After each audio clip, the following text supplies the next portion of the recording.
Greetings, salutations. It's been a minute, hasn't it, since we've touched the Warhammer 3? But today we dive into the Dwarven realm, but not in the traditional sense. One of the more highly anticipated additions to Warhammer 3 with the Chaos Dwarves. So we're going to be loading into a new campaign, Immortal Empires as always. So let's get into it. We go to the top right, grab our Chaos Dwarves, and now we pick Drazhoath the Ashen as our Lord of Choice, courtesy of another recommendation from Master Joda 999. Comment here. Thankfully, not having to play the Tomb Kings just yet, but they are a backup, and in case anyone else makes requests on these. It's been a minute since I made a video like this, so bear with me, and accept this sincere apology, as life has been a whirlwind the past few months / weeks.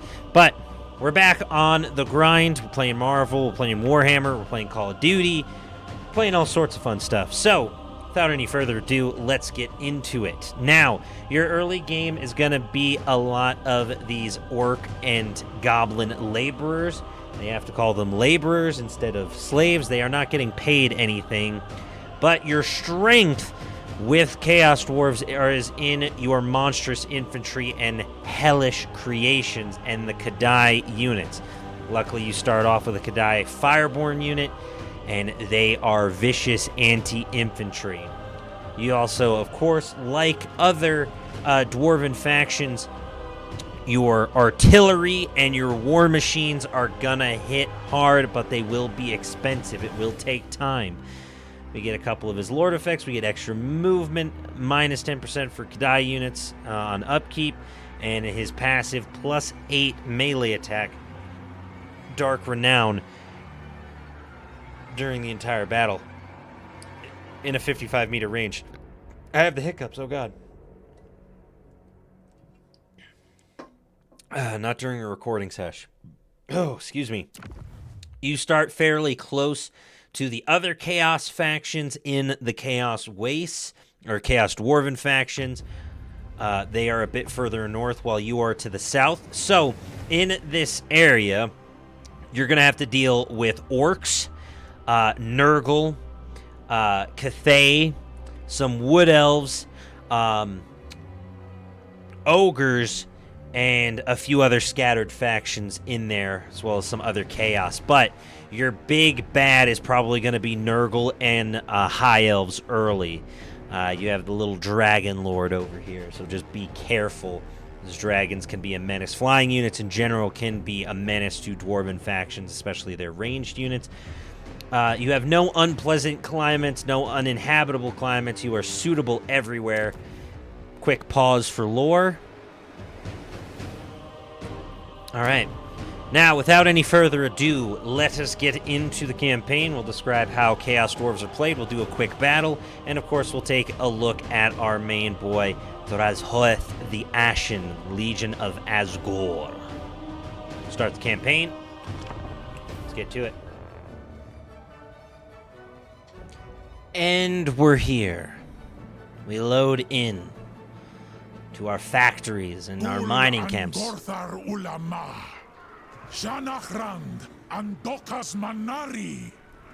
Forget the exact language of the Chaos Dwarfs, but I believe it's like the Black Tongue or Black... I forget exactly what it is, but it is a twisted version of Dwarvish. But quick run through on the dwarves and how they play. Fight battles and gather the necessary labor to maximize the efficiency of your industrial economy.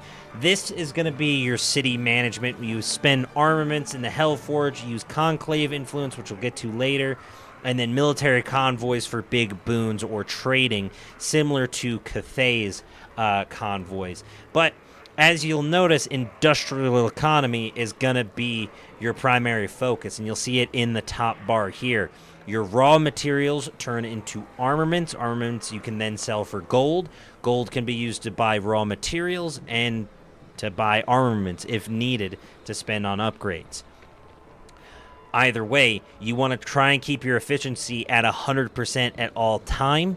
To do so, you're going to need labor, and you get more laborers by capturing settlements and enslaving them. Essentially, they are not laborers; they are slaves. They are orc and goblin slaves, and you capture.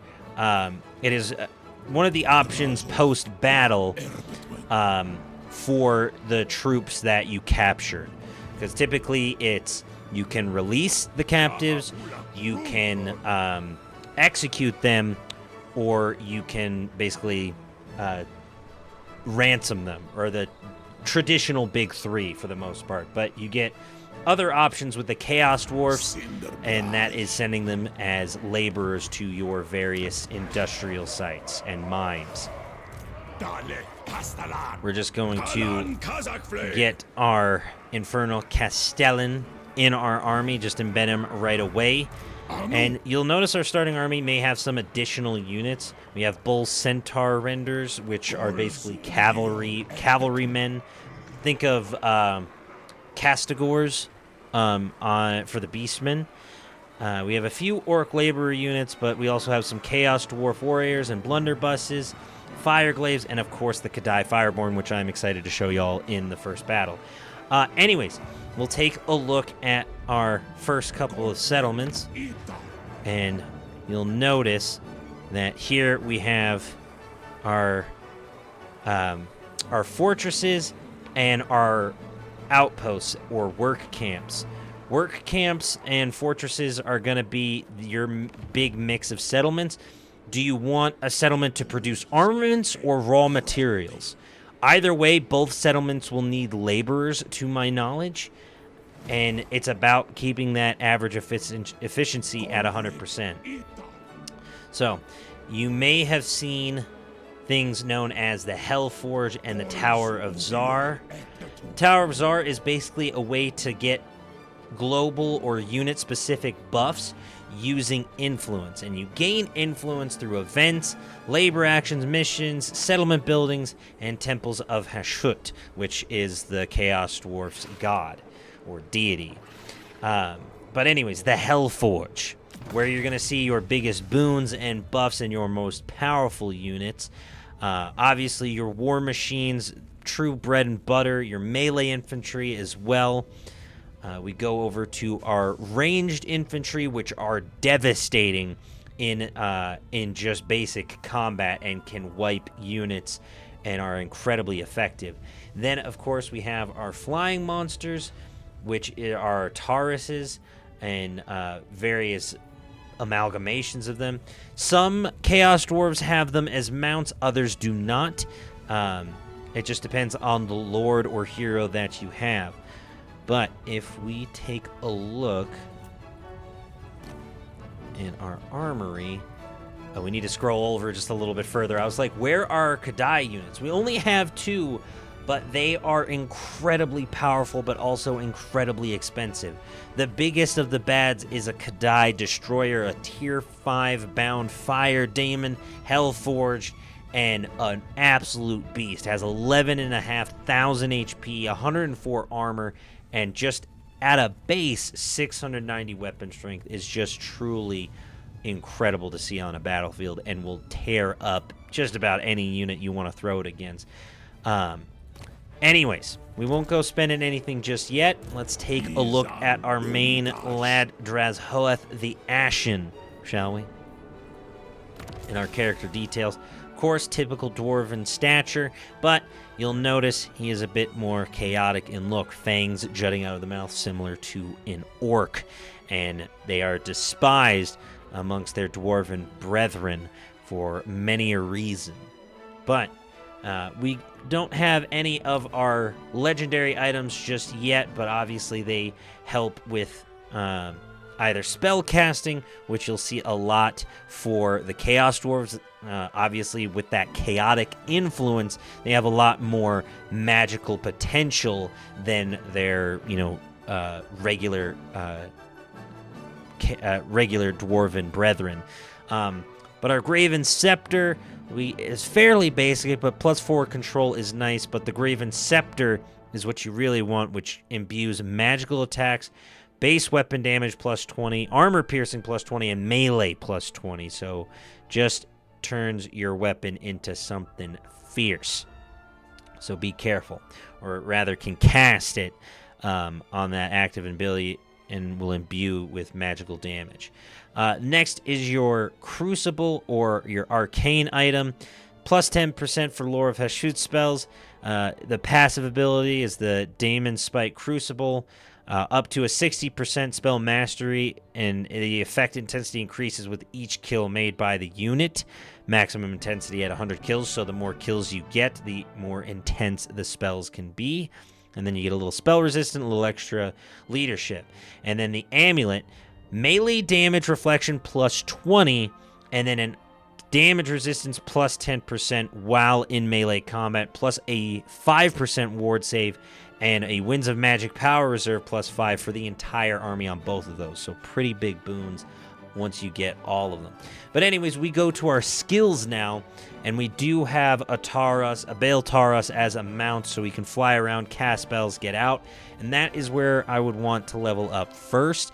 Obviously, get your base ones unlocked, but your Killing Fire, your Dark Subjugation, Ash Storm is very powerful for clearing chaff and clusters of infantry unit, and the Curse of Hashut, which causes damage to combatants, strong versus character, strong versus singular combatants.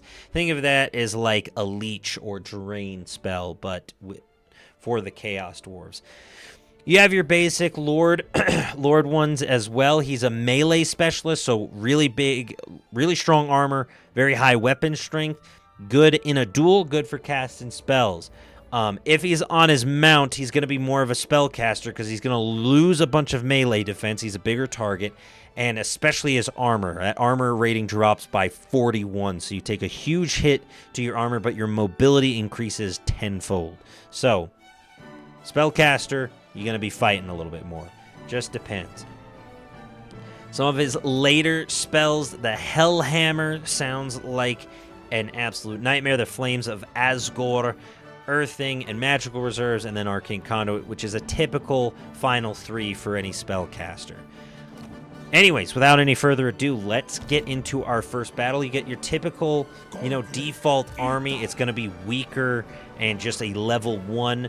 We don't have a settlement to capture, except Darkhold over here, I should say, but not one immediately right next to us. We sort of have R2, but we'll go to Darkhold eventually and take it from the Bloody Hands. At least I believe this faction's the Bloody Hands, or an offshoot. Darkland Orcs, and this is also their Darkhold, so it makes sense. But fairly similar design to the Bloody Hand, so fair mix-up. Now, let's get into the battle. Let's stop yapping. We can auto-resolve this, but I want to show our boy in action, cast a few spells, Shadow Wizard Money Gang type vibe. Let's get into it. Alrighty. We're here. We're loaded in. We got to look at our main lad. Take a big old gander at him. We'll get a look at his stats as well as we start the deployment. Spellcaster, armored, decent melee combatant. Right off the rip, like we were saying, high armor, pretty good weapon strength early off. We have Burning Wrath, so we have a missile spell, and then Dark Subjugation to reduce leadership and melee defense. And then we have that Dark Renown passive. But he's an angry lad. He wants to get to the fight. He has a torch in one hand. Probably use it as a club. That's why he has flaming attacks and his double-sided axe. We go to our ranged missile specialist, Michelin Star specialist. Surprisingly has a better armor rating, but slightly less weapon strength. He does do a good damage range and still a decent melee combatant, but you're going to want him firing that weapon strength. The missile strength is at 511, so a bit closer to Drazhoath's weapon strength when he is firing this axe breech loader shotgun type. It seems to be a rifle rather than a shotgun, but it does have a sort of blunderbuss size barrel. I don't know. He's got a good range, so we'll have him snipe the enemy lord once we get into combat. Let's get a look at our Kadai Fireborn, though. Those are the big, heavy hitters that are going to do a boatload of damage. Giant flaming snakes of death running double dual-sided axes. Anti-infantry, Hellforge. They do magical and flaming attacks. And this unit can be restored by the Damon Smith's Reforge ability. Demonic instability, so they can perish. A bound fire demon cannot be routed, but they take damage when their leadership is broken. They also have physical resistance, fire resistance, and fear and terror immunity. Bound fire demons are also unbreakable while most of their hit points are remaining. So keep them up, keep them active, and they are going to do some big damage. So unbreakable while hit points are greater than 25%. And then their passive ability, they can get more damage reflection and physical resistance when their intensity increases the longer they are in melee. So big, scary units. We are going to send these guys running straight at the enemy. We have some cavalry units as well in the Bull Centaur renders. Again, just big, beefy boys. Our ranged units, again, deadly, deadly, deadly ranged units. Our blunderbusses, less effective at range, but can do a boatload of damage once they get up close and personal. This is what you're going to see a majority of your early armies is just laborers. This is chaff. They are meant to go in and die. They do not want to be here anymore. And then, of course, just our standard dwarf warriors. Share, again, many similar traits to their dwarven brethren. They just got cooler hats. Alrighty. We went over our army. Let's get everybody in formation. We want melee front. And we're going to start it up. So we're just going to send everybody just a straight charge. There's really no tactics needed in something like this. I'm going to send my cavalry to the outside just for the fun of it.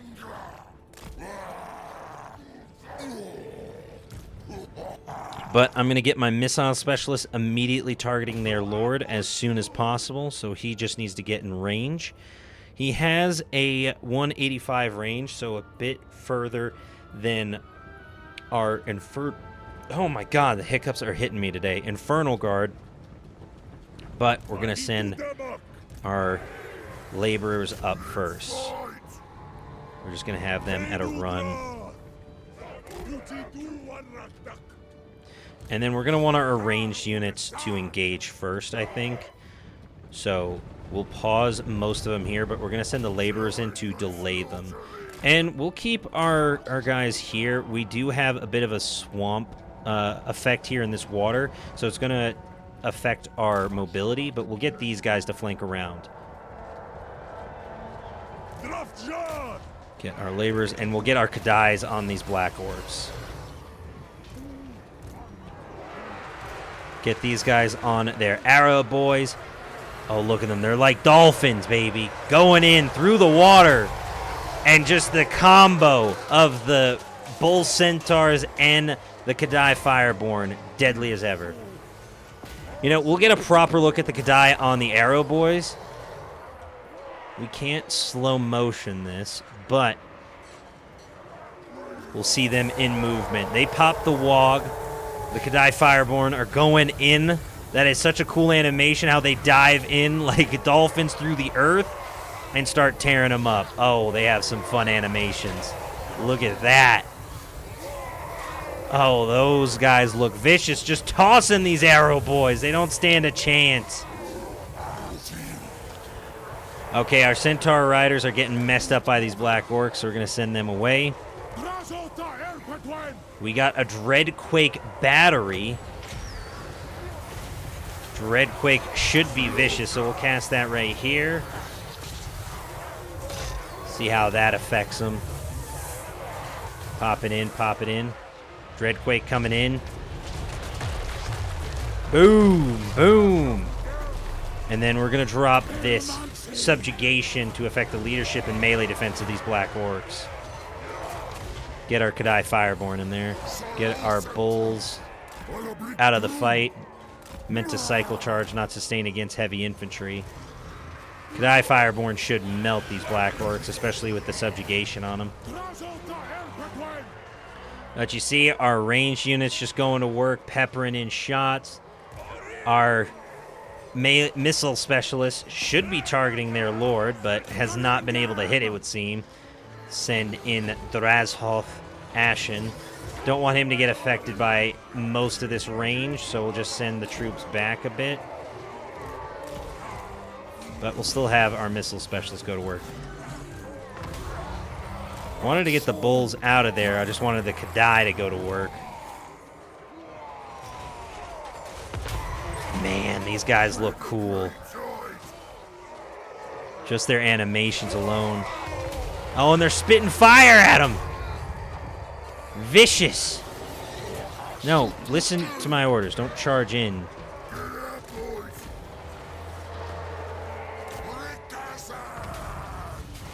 There we go. Have them fight there. See if we can't cast a little firebolt or burning wrath at this guy. He might be too close for it, but might as well try. Oh, he missed point blank. Drazhoath, what are you doing, buddy?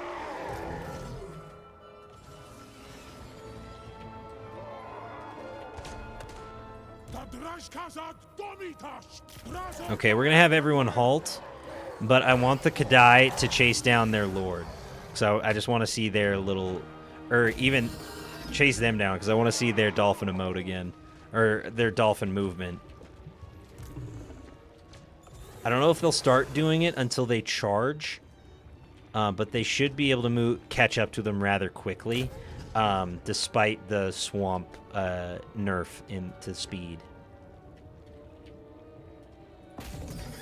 Speed it up a little bit. I just want to see him doing the dolphin. Get there, get there, get there. Aww. Oh, there they went. They went at the last second. Okay. Well, they should do it on land over here, I think. If they get to their max speed, because that's why they may not be doing it. Because they have the swamp nerf to their speed. Damage sustained. They're a little tired. They're apparently moving fast, even though they look like they're moving a little slower. Okay, they're vibing. They're vibing. They're, you know, bobbing, weaving. All right, get there. Dolphin. Dolphin. Dolphin attack. Dolphin attack, the Kadai. Get in there. They're going to do it. There we go. There we go. Get in there, boys. They didn't do it, but it's okay. It made me look a little funky. The Kadai Fireborn are very cool units, though. Very cool units indeed. I would rock a whole army of those if I could afford it. But that is Drazhoath the Ashen. Very fun, very cool, very, very interesting. And you just see how much damage the Kadai Fireborn did. 20k damage, 1,200 gold value. Big, big damage there. And ranged units putting in the work as well. Our Chaos Warriors shoring up the front, but easy enough. We're going to go over buildings and research next, and then that should wrap it up. A bit of a longer one, so bear with me, but hope you enjoy nonetheless. Alrighty. But yeah, now we see transport captives, send them to labor. We can ransom them still, or we can conscript, which is just replenishing our forces. But I'm going to send them to the mines. Perfect. Alrighty. We finish our first battle, capture and occupy the following settlements. The Sentinels. Well, we did that already. It was in our... Oh, we want to capture the province, so we got to get the Darkhold. I figured as much. We're going to send this guy into our settlement, though, just to replenish, maybe recruit some units. As you can see, units are fairly expensive with high upkeep with about 100 gold per dwarven unit.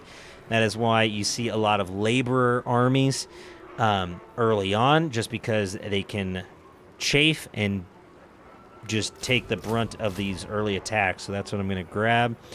And then you have a limited amount of Chaos Dwarf warriors before you have to spend armaments to get more.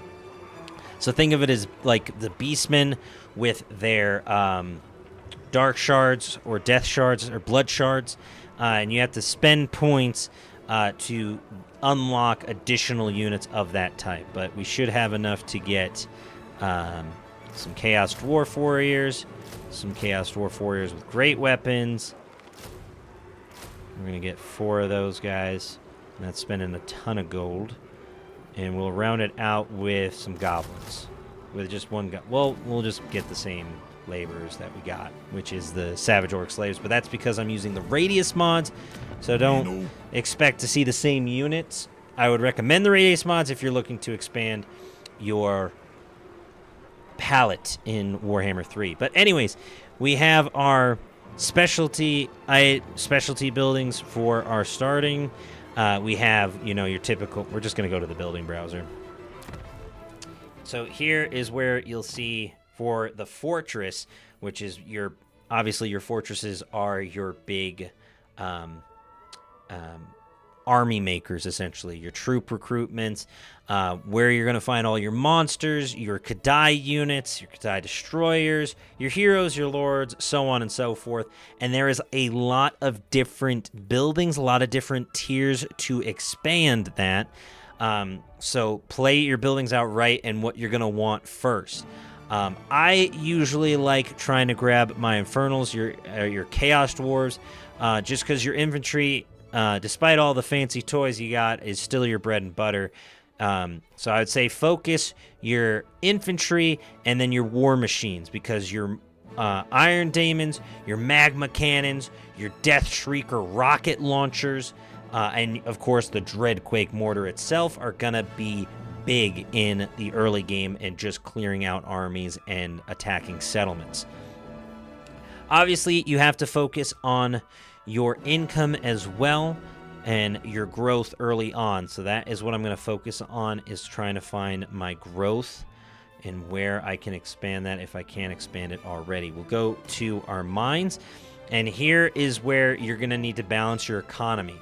How much raw material can you get? How much income can you get? And what exactly will benefit from that? And finding that balance. You'll get a lot of benefits here.